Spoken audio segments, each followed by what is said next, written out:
Bienvenue sur le podcast de NouvelleDanse.com. Ici, on parle de danse, de danseurs sans retenue. Ancienne danseuse professionnelle, je suis Morgane et je peux enfin vous partager l'expérience, les conseils, les témoignages et les bruits de couloir de cet univers mouvementé. Le podcast est disponible sur de nombreuses plateformes, alors n'hésitez pas à vous abonner pour ne rien rater. N'oubliez pas de mettre une bonne note ou un commentaire gentil, ce sera un bouquet de fleurs pour m'encourager pour la suite. Retrouvez-moi sur le site nouvelledanse.com ou sur la chaîne YouTube Nouvelle Danse. Alors, aujourd'hui, on va parler de revenir à l'essentiel. Qu'est-ce que je veux dire par revenir à l'essentiel? C'est revenir aux bases. Malheureusement, on a tendance à vouloir brûler les étapes et si j'en reparle aujourd'hui, c'est parce que je vois beaucoup de personnes et j'ai eu pas mal de messages en me disant quand est-ce que je peux mettre les pointes, est-ce que je peux mettre les pointes, j'ai commencé la danse classique il y a que 1 an et j'en fais de temps en temps. Non, il ne faut pas brûler les étapes et le plus important, ce sont les bases. J'en ai profité dans ce podcast pour parler avec une de mes élèves qui s'appelle Florence et qui a commencé la danse classique sur le tard. Et j'ai trouvé ça intéressant en fin de cours de lui poser 2-3 questions justement pour avoir son ressenti. Parce que justement, ce qui lui manquait vraiment pour elle, c'était justement un bon positionnement et c'était d'avoir des bases solides. Et c'est vrai qu'avec elle, j'ai énormément bossé sur ça et je vois à l'heure actuelle une nette amélioration. Et pas seulement d'un point de vue technique, mais je l'ai surtout vu dans sa façon de danser. C'est que maintenant, elle danse. Elle danse, elle se libère, elle arrive tout doucement à lâcher prise. Et c'est ça, en fait, qui m'a fait vraiment un gros tilt quand je l'ai vue danser il y a quelques mois, où j'ai vu vraiment, ah ouais, maintenant elle arrive à danser, à s'y libérer et à se faire plaisir. Donc, avant de vouloir faire des choses techniques, de faire des prouesses techniques, alors, c'est bien de se mettre des limites, de se mettre de se mettre des challenges parce que ça nous booste, ça nous pousse un petit peu. Donc c'est bien, mais par contre, il ne faut pas toujours aller au-delà de nos propres limites. Des fois, il faut un petit peu mettre un frein entre guillemets. Je dirais pas mettre un frein même, mais je pense que des fois, il faut se remettre un peu en arrière et redémarrer, recommencer un petit peu à zéro, pour retravailler du début et avoir des bases vraiment solides. Et le gros problème, c'est cette étape-là. C'est que la plupart du temps, on a tendance à avoir notre ego qui nous parle et qui nous dit non, j'ai pas envie de refaire ma première position ou faire des choses entre guillemets simples. Les choses simples sont pas forcément si simples que ça à réaliser. Et des fois, oui, ça va être peut-être un peu barbant de retravailler des choses que tu connais, mais que tu fais pas forcément bien, mais que tu connais. Mais en fait, ça va te permettre de progresser, mais 100 fois plus vite. Alors oui, tu vas avoir quelques mois un petit peu où tu vas refaire des choses un peu barbantes pour toi, mais il faut prendre le temps de retravailler tout ça, retravailler vraiment ta position, ton positionnement, ta technique, ta posture, ta coordination et après tu vas voir que tu vas vraiment évoluer mais très très vite. Donc le plus important, surtout quand tu vas retravailler tes bases, c'est d'être persévérant et régulier et surtout de ne pas lâcher. Il ne faut pas que tu abandonnes parce que c'est ce que je vois énormément. T'en as des fois qui disent « Ok, d'accord, on va redémarrer, on va retravailler les bases un petit peu, on va aller un peu plus en douceur et après, au bout d'un mois, on laisse tomber, on vient moins souvent en cours, on veut faire des choses un peu plus techniques et après, c'est un cercle vicieux et finalement, tu retombes un peu dans tes travers et tu n'arrives pas à progresser. » Donc, c'est pareil si moi, par exemple, demain, je vais prendre l'exemple, quand j'ai commencé le CrossFit, bien sûr que je connais mon corps, j'ai toujours fait du sport depuis que j'ai 4 ans, 5 ans. J'ai commencé le CrossFit quand j'avais quel âge? Un petit peu moins de 30 ans, quand j'avais du genre 26, 27 ans, plus ou moins. Et j'ai commencé depuis le point 0, même si j'étais déjà un peu musclée, même si j'avais des connaissances dans le renforcement musculaire, parce que c'est comme ça. Parce qu'il faut mettre son ego de côté, de toute façon, et il faut se dire, ok, on va recommencer de 0, 0, 0 pour avoir des bonnes techniques et pour pouvoir progresser et se faire plaisir et surtout éviter la blessure. Et je peux te dire que j'ai progressé beaucoup plus vite que d'autres personnes qui voulaient pas recommencer de zéro, qui voulaient pas mettre des charges légères, mais qui voulaient tout de suite mettre des charges lourdes ou faire des choses beaucoup trop techniques. Et finalement, maintenant, je vais avoir un meilleur niveau que ces personnes-là parce que j'ai fait des choses progressivement. Alors oui, au début, c'est un peu frustrant de se dire « Ah oui, cette personne, elle fait des choses plus techniques que moi, elle fait ça et moi pas encore. » Mais crois-moi que tu vas vite rattraper, entre guillemets, c'est même pas le retard, mais tu vas vite rattraper cette personne parce que tu seras vraiment très propre et que tu auras tes fondations, tes bases, elles seront bien. Et peu importe ton style, là je pars du crossfit, de la danse classique, ça peut être pour toi du contemporain, du jazz, danse de salon, ça peut être n'importe quelle activité, c'est super important.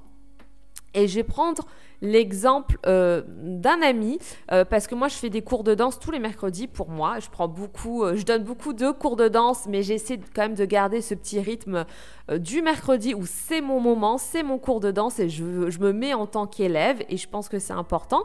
Et du coup, j'ai fait la connaissance avec un danseur qui a plus ou moins 30 ans maintenant, qui est très fort, qui a fait des championnats dans tout ce qui est danse de salon et qui fait du contemporain depuis très très longtemps. Et il a commencé la danse classique il y a 2 ans de ça. Il en a jamais fait avant et j'ai parlé avec lui justement mercredi et il m'a dit que c'est quelque chose qu'il regrettait énormément. Il se rend compte vraiment, depuis qu'il a commencé la danse classique, il se rend compte l'évolution, les progrès qu'il a fait. Il m'a dit surtout pour les danses de salon, il sent que sa posture, son haut du corps est beaucoup plus contrôlé. Et pour le contemporain, ça l'aide aussi parce que même en contemporain, tu as besoin d'avoir des bases solides, même au niveau de tes jambes, ta première, ta seconde, tu as des développés, tu as tes dégagés, tu as tes bras même en première, en seconde, etc. Et il sent vraiment que ça l'aide dans ces 2 styles de danse. Et c'est la même chose même pour les pointes. Mettre les pointes en allant seulement 1 fois par mois ou 2 fois par mois à ton cours de classique, c'est pas suffisant. Des fois, je reçois des messages de filles qui me disent oui, par exemple, j'ai un joli coup de pied ou j'ai des chevilles fortes, du coup, je peux mettre les pointes, oui. Est-ce que avoir un joli coup de pied ou avoir des chevilles fortes pour toi, c'est avoir des bases solides? Alors, bien sûr que c'est un avantage. Ça, c'est clair et net. Et sûrement, tu pourras mettre tes pointes un peu plus rapidement si tu as déjà un coup de pied et des chevilles bien fortes. Ça, c'est clair et net. Mais le plus important, ce sont tes bases. Ça va être déjà avoir une bonne coordination, être bien placé, avoir un bon positionnement, que ce soit de ta posture, ton haut du corps, de tes hanches, de ton alignement, de tes hanches, genoux, chevilles. Tout ça, c'est vraiment très, très important. Et c'est aussi également savoir connaître un peu un cours de danse, savoir un peu le langage de la danse classique. C'est-à-dire, imagine que toi, tu mets tes pointes, même si tu as un minimum de positionnement et que tu as un certain coup de pied et des chevilles quand même assez solides, mais que tu n'as aucune idée de ce que c'est qu'un échappé, un dégagé, petit battement, jeté, arabesque, enlevé, peu importe, que tu connais pas le langage et que tu vas prendre un cours de danse classique et que ta prof, parce qu'il y a des profs qui vont pas trop montrer les exercices mais qui vont utiliser plus la parole, tu risques de te faire mal aussi, surtout avec tes pointes. Donc non, je t'invite vraiment à écouter maintenant le petit extrait, la conversation que j'ai eue en fin de cours avec mon élève Florence. Parce que ça peut t'aider, ça peut t'ouvrir les yeux également. Ouais, attends, je t'ai noté quelques petites questions. Oui, du coup, je t'avais dit que j'allais parler des bases. Revenir à l'essentiel, revenir aux bases, parce qu'il y a pas mal de filles qui veulent faire des choses techniques et qui n'ont pas une bonne base. Et justement, ça fait un petit moment maintenant qu'on travaille ensemble et je sais que c'est ce qui te manquait. C'est ce qui te manquait au niveau des bases. Et du coup, quand on a commencé ensemble, est-ce que tu avais la sensation d'avoir des bonnes bases ou pas du tout? Je pense surtout que j'avais pris des mauvaises habitudes puisqu'on m'a jamais réellement tout montré.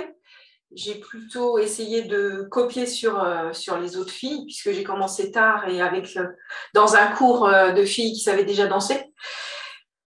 Donc, j'ai fait ce que j'ai pu. Je pense qu'il y a des choses que j'ai presque bien compris et d'autres beaucoup moins. Donc, j'essayais de reproduire et je pense que de temps en temps, j'insistais un petit peu trop sur le mouvement sans vraiment savoir comment m'y prendre. Et le fait d'avoir repris avec toi toutes les bases, je dirais, ça va des pliés, comment lever la jambe, parce que c'est vrai que même lever une jambe, quand on a un âge avancé comme le mien et que on n'a jamais appris à lever la jambe, on lève la jambe, mais pas forcément comme il faut. Et voilà, ça s'apprend. Et je dirais que même encore maintenant, bon, tu me reprends encore, mais je pense que petit à petit, je commence à comprendre les choses et à savoir faire les mouvements comme on doit faire, quoi. Ce qui me permet d'aller beaucoup plus loin. Parce que c'est vrai que lever une jambe, si on la lève mal, elle ne lève pas haut. Ouais. Non, non, mais c'est vrai, hein.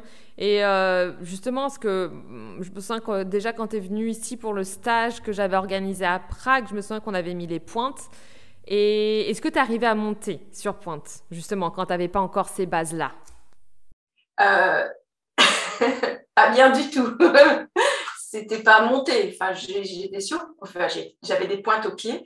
J'avais le pied à la verticale, mais je ne savais pas monter. Je ne savais pas monter sur ma pointe. Et du coup, tu sens maintenant quand même la différence. Maintenant qu'on met les pointes, maintenant que tu as des meilleures bases et tout, tu sens une certaine différence? Ouais, je sens, je dirais, ça se travaille. Et c'est vrai que, alors, ce qui est assez incroyable, j'ai l'impression, hein, ça se perd très, très vite. Il faut en faire régulièrement, tout le temps, tout le temps. C'est vrai que dès qu'on arrête, là, il y a eu une période où j'ai arrêté plus d'une semaine, et c'était pas pareil que. Alors qu'avant, j'en faisais 2 fois par semaine. D'un seul coup, là, il y a eu une semaine où j'en ai pas fait. Et quand on reprend, on sent que c'est plus pareil, quoi. Il faut reprendre. Il y a des choses qui sont déjà perdues, surtout au début. Alors peut-être qu'après, évidemment, le pied, le cerveau, enfin tout, c'est incrusté. Mais quand on débute comme ça, si on le répète pas, enfin c'est du répétitif, c'est faire, refaire pour aller à chaque fois un petit peu plus loin, assouplir, prendre de la force. Et puis comprendre aussi quel muscle doit travailler, parce que c'est bien joli d'avoir des muscles, mais il faut savoir aussi les utiliser. Et aussi, bon, là on a parlé des pointes, parce que bon voilà, parce que c'est vrai que c'est important, on va dire, le passage des pointes, surtout il faut avoir des bases solides. Mais d'un point de vue artistique, est-ce que toi tu sens que tu arrives à lâcher quand même prise maintenant comparé au début? Quand on démarrait, est-ce que tu pensais plus à ta technique ou pas? Ou comment tu te sens artistiquement parlant? Tu arrives plus à danser, à te libérer? Oui, alors pas toujours. Bon, dès que ça commence un petit peu à devenir plus compliqué, évidemment, bon, je vais stresser, je vais essayer de faire bien. Donc automatiquement, c'est, je dirais, mon conscient qui prend le dessus et qui ne me lâche plus. Mais c'est vrai que je vois surtout en début de cours, tout ce qui est plié, choses comme ça, enfin à la barre, où là, il y a des moments où vraiment j'apprécie, quoi. Je réfléchis même plus à ce que je fais, mais je le danse vraiment, quoi. Je plie avec la musique, c'est la musique qui m'emmène, quoi. Et ça, c'est bien. Ouais, de toute façon, je vois la différence hein, entre toi maintenant et la Florence d'il y a 1 an et demi. Il n'y a pas photo quand même, hein, d'un point de vue artistique, je te sens quand même beaucoup plus... Enfin, tu arrives maintenant à mettre des têtes hein, dans les ports de bras, etc. Avant, c'était vraiment en face, il n'y avait pas de port de tête. Et là, je sens que tu arrives à libérer un peu plus ton du corps. Hein. Il n'y a pas photo. Hein. Du coup, est-ce que ça a amené pour toi également une confiance aussi? Tu as gagné confiance, le fait d'avoir des meilleures bases aussi, des bases solides? Oui, Déjà, je me pose plus vraiment la question. Avant, je vois quand je fais un cours avec d'autres filles, avant, j'étais toujours le nez sur les autres, à regarder ce qu'elles faisaient et finalement, j'essayais de suivre. Alors que maintenant, quand on m'explique un exercice, je vais déjà le faire moi. Je vais dire presque de l'intérieur, quoi. Ça sort de moi. C'est vraiment moi qui le fais, pas de la copie, pas essayer de suivre quelqu'un pour faire pareil. Et ça, c'est pareil, c'est parce que je sais ce que je fais maintenant. Bon, il y a des fois où j'hésite un petit peu, mais oui, c'est ça, c'est moi qui danse. Je le vois, hein, je le vois avec vous toutes. Hein. Dès que vous êtes plus à l'aise au niveau de vos bases, que ça commence à être solide, je le vois au niveau pas technique tout de suite, mais tout de suite, c'est le haut du corps. Hein. Là, ça commence à mettre des têtes, à lâcher un petit peu le haut du corps, à être un peu plus libre et pas être figé. Ouais. Ouais, pour moi, hein, j'ai l'impression de ne plus être obligée de réfléchir à comment je vais me positionner pour y arriver. C'est plus, oui, c'est plus danser, donc pas que ça vient tout seul, mais c'est plus naturel. Beaucoup plus naturellement. Ouais. Ça, faut l'avoir travaillé avant, quoi. C'est pas brûler les étapes. C'est ça, pas brûler les étapes, parce que sinon, c'est vrai que bon, ça faisait quelques années que je dansais, hein, que je prenais des cours de danse, et c'est vrai que je végétais, quoi, quelque part. J'avançais pas. J'étais toujours obligée d'avoir quelqu'un. On m'aurait demandé de faire un exercice. Aujourd'hui, on me demande de faire quelque chose. Déjà, je comprends, je vois ce que ça va donner et je suis capable de le faire. Alors que il y a 1 an en arrière, on m'aurait dit, tu fais ça, ça et ça. Toute seule, non, j'aurais pas pu. Ouais. Il fallait un modèle devant moi pour suivre. Mais toute seule, j'aurais pas pu. Non, ça me fait plaisir. Merci Florence, merci beaucoup. Donc, comme tu as pu entendre avec cette conversation, le plus important, c'est de ne pas brûler les étapes parce que tu peux te rendre compte maintenant qu'elle arrive à se libérer beaucoup plus, qu'elle est plus à l'aise techniquement, qu'elle comprend enfin ce qui se passe dans les cours de danse et qu'elle n'a plus besoin de copier comme avant. Parce que copier, alors c'est bien d'avoir toujours un modèle dans un cours, dans ton activité, ça c'est bien, ça te pousse un petit peu.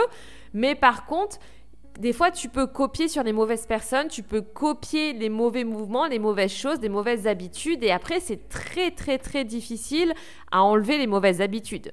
Et c'est ce que je répète, hein, j'ai déjà dit dans d'autres podcasts, dans d'autres vidéos. C'est plus facile de recommencer, de retravailler des bases, de recommencer un petit peu à zéro, plutôt que continuer à travailler techniquement, mais avec une mauvaise technique ou à enlever des mauvaises habitudes. Et comme je t'ai dit, peu importe tes objectifs, hein, tu peux très bien avoir des objectifs professionnels ou faire de la danse seulement au niveau amateur pour te faire plaisir de temps en temps, mais que ce soit professionnel ou amateur, il faut avoir des bases solides parce que sans ça, comme je t'ai dit, tu ne pourras pas danser, tu ne pourras pas lâcher prise et la danse, peu importe ton style de danse, ça doit rester un plaisir.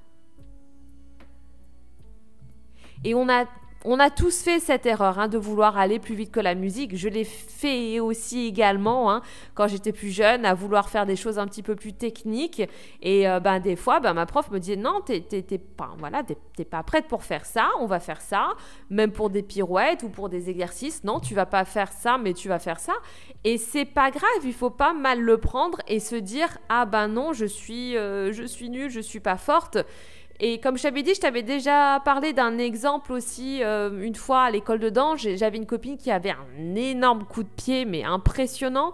Et elle n'avait pas des chevilles encore super solides. Elle n'a pas mis des pointes en même temps que nous. Elle a mis les pointes un petit peu après. Ça ne veut pas dire qu'elle n'était pas forte. Mon ancienne prof de danse, du coup, lui avait parlé, lui avait donné des exercices à faire pour se renforcer les chevilles. Et elle était très forte, techniquement bien positionnée, etc. Mais elle n'avait pas du tout les chevilles fortes, solides. Elle les a mises du genre une petite année plus tard et elle nous a rattrapés. Elle nous a rattrapé les doigts dans le nez. parce qu'elle a travaillé, elle a travaillé intelligemment, elle a été régulière, elle a fait les exercices qui étaient adaptés vraiment pour elle, pour se renforcer. Et nous, on a mis les pointes 1 an avant. Et pourtant, je peux dire qu'1 an plus tard, quand elle a commencé à mettre les pointes, comme ça, en un claquement de doigts, elle a rattrapé vraiment l'année qu'elle n'a pas fait sur pointe. Et ça a été vraiment impressionnant. Comme quoi, il suffit des fois de travailler vraiment bien, intelligemment, de faire les exercices adaptés avec tes besoins. Et après, pour pouvoir progresser et faire des progrès énormissimes.